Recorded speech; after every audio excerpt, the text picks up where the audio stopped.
Jawab juga ni, saya nak bukan nak bela Tun Mahathir. Tun Mahathir membuat ucapan tahniah kepada Kapasing kerana berjaya menundukkan PAS dan menewaskan PAS dalam isu negara Islam sehingga Kapasing tak payah mati, tak payah lakah mayat. Maka menjawab kritikan dan teguran dan tulisan Tun Dr. Mahathir dalam blognya, Tok Guru Nik Aziz mengatakan dulu orang yang menghalang hukum wuduk ialah Tun Mahathir. Dia ada surat pun. Jawapan saya kepada Tok Guru, kalau ada surat Tun Dr. Mahathir, tunjukkan surat itu. Dan Tun Mahathir boleh jawab.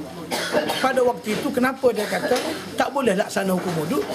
Sebab nak laksana hukum wuduk ini memang tidak mudah. Tanya YB Zul. Sebelum kita kerak tangan orang ni, kita kena pastikan semua orang cukup makan, semua orang ada pekerjaan.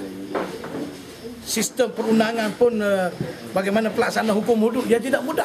Maka belum sampai masanya. Dan PAS pun dulu boleh guna sebagai isu politik dia. Maka dia terima surat Dr. Mahathir tu, kata orang mengatuk suruh bantal lah. Adalah alasannya aku tak buat hukum wuduk ni kerana Dr. Mahathir kata tak boleh. Tetapi pada masa yang sama, walaupun dia terima surat tu Dr. Mahathir, kita tak tahu apa kandungannya.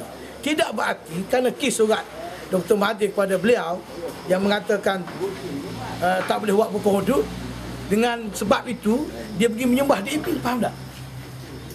Itu bukan jawapan yang betul, wahai Tok Guru.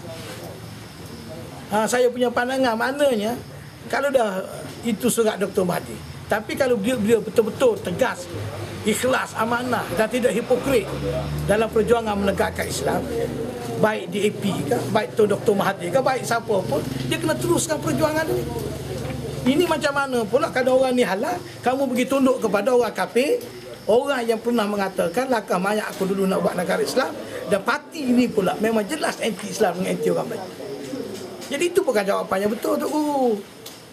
Jadi kalau dah terkepit, dah tak boleh buat apa, dah hipokrit, katalah hipokrit. Sebab itu saya maaf lah. Tapi kalau kita tegur berat-berat, orang marah kat kita sebab dia Tok Guru. Tapi kalau dah Haji ni, Tok Guru Nik Aziz dah jadi cacar barbar, merosakkan UMNO dengan Islam, kita kena tegur. Orang nak marah saya, marah lah. Dulu saya bekerjasama dengan PAS, betul lah, atas dasar masing-masing punya kepentingan pada waktu itu. Tetapi tidak berarti saya tak boleh tegur. Dan saya tak pernah jadi ahli PAS pun. Inilah sebabnya. Cuma saya bekerjasama dalam pilihan raya.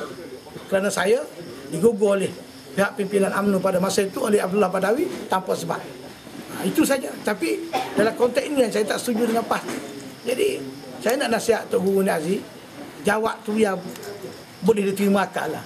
Jangan bersandarkan kepada surat Dr. Mahathir. Surat Dr. Mahathir tak ada kena-mengena, tak penting. Kalau kita mahu melaksanakan perjuangan Islam, gunung berapi mana tak boleh kita daki, laut mana tidak kita boleh harangi. Jihad untuk menegakkan Islam ni, ini cik dah kawan dengan DAP, salah Dr. Mahathir, very cheap. Okay, thank you.